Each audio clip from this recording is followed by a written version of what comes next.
Democrats are getting downright dastardly as they accuse Supreme Court nominee Brett Kavanaugh of sexual misconduct. Here we go again. California Democrat Senator Dianne Feinstein, at the 11th hour of the Senate confirmation hearings with Judge Kavanaugh, released a letter given to her in July written by lefty feminist and Democrat activist Professor Christine Blasey Ford of California's Palo Alto University. The letter charges that 35 years ago, a drunk 17-year-old Brett Kavanaugh assaulted 15-year-old Christine Blasey at a high school party. Now, never mind that even a left-wing MSNBC panel mocked Feinstein for her cheap last-minute trick to smear Kavanaugh. Never mind that Judge Kavanaugh has been vetted by the FBI 6 times with no evidence whatsoever of wrongdoing. Never mind that Professor Ford's lawyer, Deborah Katz, who calls Trump advisors miscreants, is vice chair of the Project on Government Oversight, which is funded directly by George Soros's Open Society Foundation, a radical left-wing organization determined to destroy conservatism in America. Of course, I'm being facetious, so let's look behind what really is going on in these allegations by Dr. Ford against Judge Kavanaugh.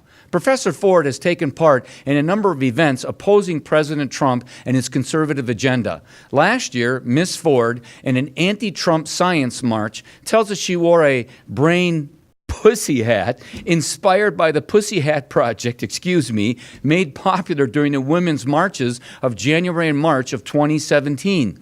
These women marches are notorious for their advocacy of a new wave of militant feminism struggle, where middle-fingered flipped feminists with F-bomb-laden language call on women around America and the world to be more nastier and militant than ever before while thinking about blowing up the White House.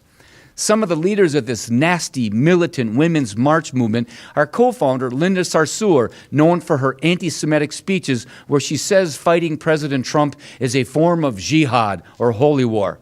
Other leaders include Jordanian Rosmia Yosef Oda, a convicted terrorist for killing Jews in Israel, and of course Stalinist professor and Black Panther supporter, the infamous Angela Davis. Now, it's not a coincidence that the first Women's March was the day after the inauguration of Donald Trump on January 20th, 2017, as they were determined to ignore the election results of 2016, defy our constitutional republic laws, and stop President Trump's conservative policies by any means necessary. These Democrat radicals could not stop Kavanaugh in the confirmation battle. Radicals like Linda Sarsour and many other Democrats interrupted the Senate Judiciary Committee hearings over and over again, and it didn't work.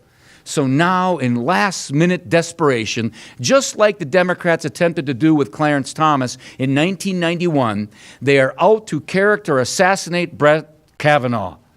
With no shame, these nasty and militant Democrats are out to annihilate Judge Kavanaugh's career as he stands in their way of a lawless, left-wing, radical feminist agenda hell-bent on destroying decency and liberty in America.